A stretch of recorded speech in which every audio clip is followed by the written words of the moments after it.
how can we look at those questions of reception through perhaps the institutional support to show children the play? Do we know anything about, what extent do we encourage schools to go see it? How is it in terms of the educational system? Yes.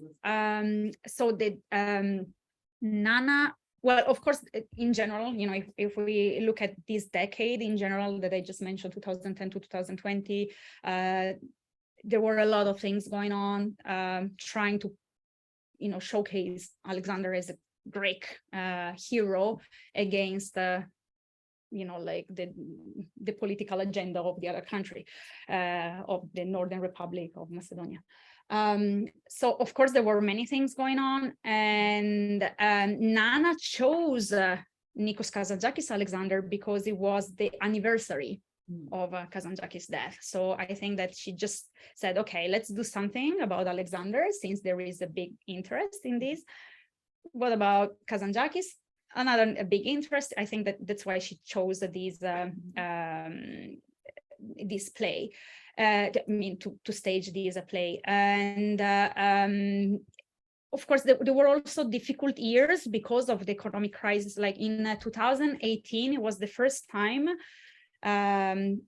since 2009 that I heard Greeks say, okay, finally, we're getting out of the crisis. Then, of course, we got the pandemic, and yes, and that killed us again. So there were many things. I think that it was a good way to portray the fact that Greeks could overcome everything, especially after the crisis, and that the Ίδρυμα Μίζωνος Ελληνισμού, so this foundation of Hellenic studies, supported this play a lot, and it was everywhere. Like I could see a lot of advertisement. They were calling schools, so many schools went to see the play, but then it became such a big thing that even adults went to see the play. I mean, once when I was there, it depended on the time you were going. For example, once I went there in late afternoon, so I could see other adults in the theater. I went there, I think it was on a Saturday or a Sunday morning, and it was just me and pre-K. So it was organized, but yes. So they also had the Ίδρυμα Μίζωνος Ελληνισμού, this foundation is very, very good because it has a wonderful website with many many resources if you want to teach ancient Greek civilization. And they also have a fantastic shop. I bought there a DVD.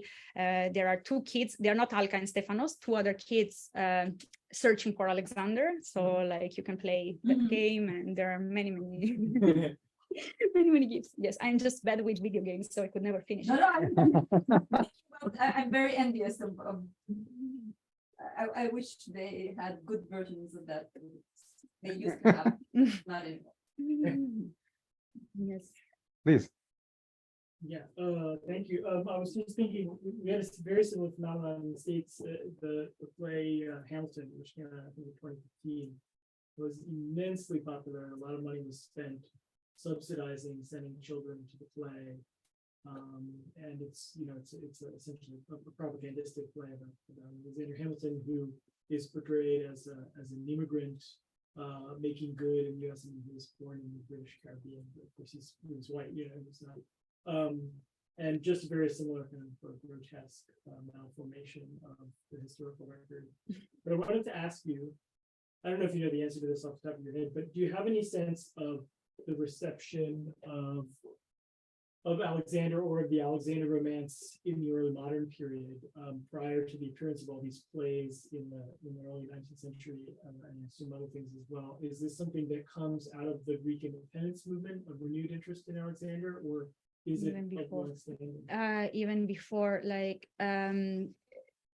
for Greeks, the Alexander romance has always been something like a Bible, basically, because they kept on reading the Alexander romance throughout the Byzantine period, and that's why it started also to be written on this cheap material, which they call philada, so that people could get access to it.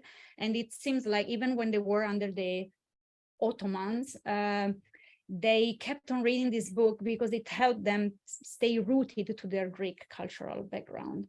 So it has always been a big thing. Even now in schools, they teach the Philada, so kids read it.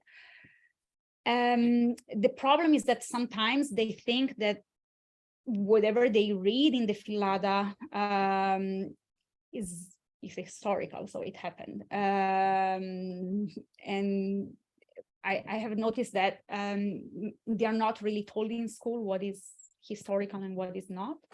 And that's why it happened to me that I talked to people like living in the countryside, old people, and maybe with not a very high level of education, and they say, he brought Christianity, to the world. And I'm like, not quite, but Just like Christopher Columbus. yeah. Like Jesus, let's go for So it depends on, this is the point that I always make, it depends on whom you're talking to in Greece. Like if you go to the countryside and maybe they haven't, gone really further to their studies, they believe what they find in the Philada. Of course, if I talk to like a person in their 30s, like they will understand. And then, so the Philada is, or the Alexander Romance is a big thing also because a lot of Greek folklore stems from the Philada. So many of the mottos, the songs, or like the folk tales that they have are based on something that is found in the Alexander Romance. And then you also have this last theatrical play in 2020, and I bought the booklet of the theatrical play. I couldn't go and see it because at that time I was stuck in China. The introduction to the play is written by Kotaridi, who is like a famous Greek archaeologist, and she deals with Macedonian stuff. So and she really vouches for this play on the Philada. So it's a big thing, definitely, in Greece. Say a few words about the Philada. So just the material and when does it kick in? I mean, what is it? What do you think? I'm not familiar with it. They were finding so Philada is a Greek word that comes from Philadio. Philadio is any piece of paper, like cheap piece of paper that maybe you are using to write. Yes, it's just not they call it Philada because it was not like a printed book, a nice edition. It was a very cheap edition that they were passing down. Pulp fiction. Right. Literally. That's why we call it Philada, also to distinguish it from we call the ancient book Alexander Romance, but the title was not Alexander Romance. Okay, so if you look at the Greek tradition, when we talk about the modern Greek version, we call it Philada to distinguish it from the previous traditions. And then we have, we would call it Mythhistorima to Pseudo-Kallistheni, or so Mythhistorima, the same word that Kazantzakis uses for his book. We translate it as romance, but in Greek is not really the word romance. Of Pseudo-Kallisthenes, sorry.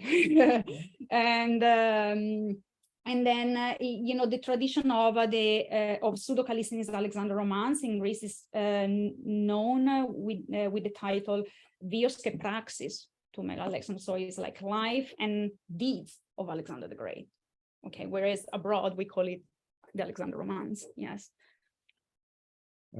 Well, we call it all kinds of things. Actually, a whole lot of text with a whole lot of titles. Please. Yeah. So I had a question which I see someone else is also one. Oh, sorry.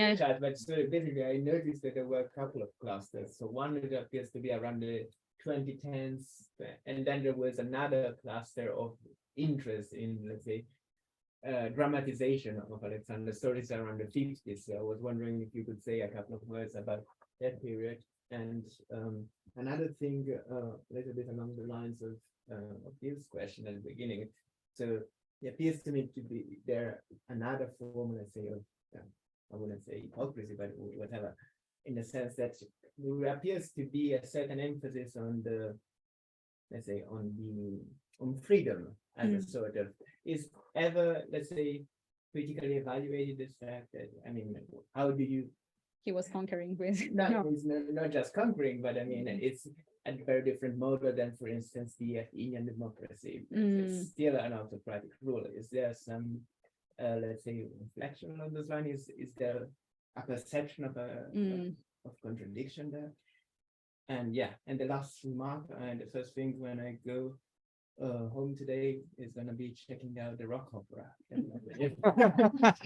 That's at top of my list right now. Don't. So the first question, which is also Christopher Toplin's question, why there were plays in the 50s. So in the 50s, my thought, because I also noticed that, and I said probably you have all this interest in Alexander in the 50s because it was like a new decade for Greece. The 40s were a very bad decade because they had the civil war in Greece from 1946 to 1949, and before there was the Second World War. So after a very bad decade, the 50s are like the decade of rebirth. They're protected by the Americans and they feel like they can make it, it's a new start. So that's why I think you have all these new theatrical plays, to show that they are Greeks. They have their hero, Alexander. He achieved everything. So this is just my sort of educated guess. And then talking about the second question, which was like if they ever questioned the fact that he didn't really. What freedom is the freedom that Alexander predicates? Well, he's Hellenizing the world. I mean, don't you want to become Greek? Like, it's the utmost good for humanity. So, like, of course, I know it makes me laugh just to think about it, but, that's the message, like, if you're giving Greek culture to the world, then what else do you want? Yeah. I mean, I'm not sharing this point, although I love Greek culture. Yeah. To continue on that point of freedom, can you maybe get into higher resolution, placing this play in the political spectrum of the contemporary political spectrum of Greece, between freedom as opposed to the EU, freedom as opposed to migrants coming in. I associate Kazantzakis with let's say resisting occupation rather than promoting conquest. So what kind of where would you place this kind of discourse on a contemporary map of Greek politics between Golden Dawn and I don't know, Marxist treasury minister? Yeah, like I think yes, Kazantzakis is left. Okay, so like was more of personal freedom. Greek culture makes you free. Without necessarily feeling, when you read Kazantzakis, I never felt too awkward about the fact that Greekness is superior. So he was, is more like Alexander freeing the Greeks and the barbarians, but in an equal way. The Greeks in Asia, okay, under the Achaemenid Empire, bringing Greek culture. Of course, Greek culture is the utmost good, but he wasn't stressing too much about it. He was stressing more about the fact of being free. Like Alexander, he tried to be free, but then, he finished in a bad way. In a way, he became a tyrant.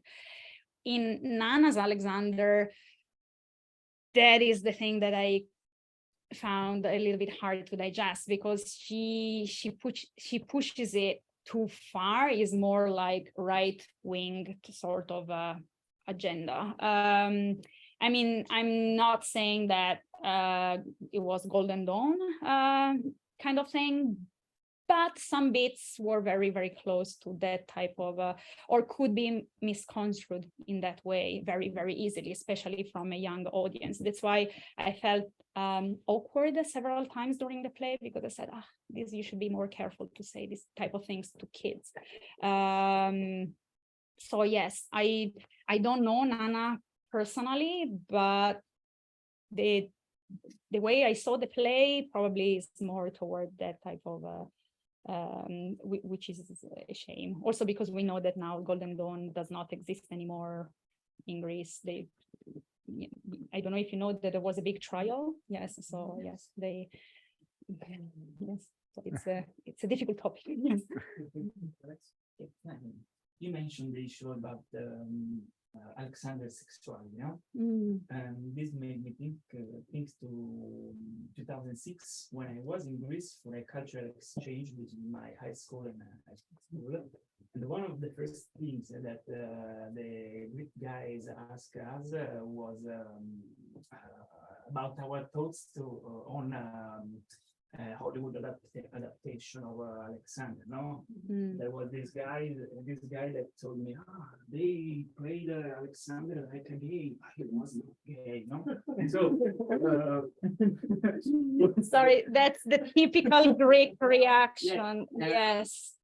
What do Greeks think about Western adaptation of Alexander? The movie. I say Western because in my early modern perspective, Greece is a Levantine country. Still is.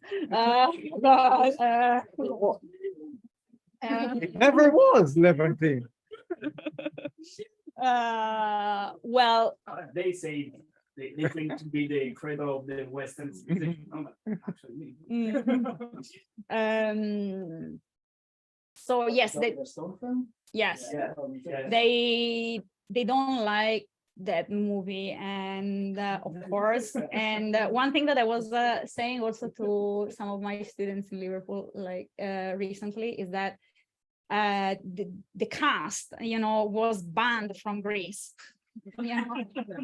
Yes, there was a massive scandal at that time because they saw that Colin Farrell was a little bit too girly, feminine, for their taste, and they banned the cast. So yes, never talk about. I mean, I personally don't like that movie because I think that the blonde hair of Colin Farrell just kills it. It's something that I cannot. But in the same, like, we don't have the PowerPoint.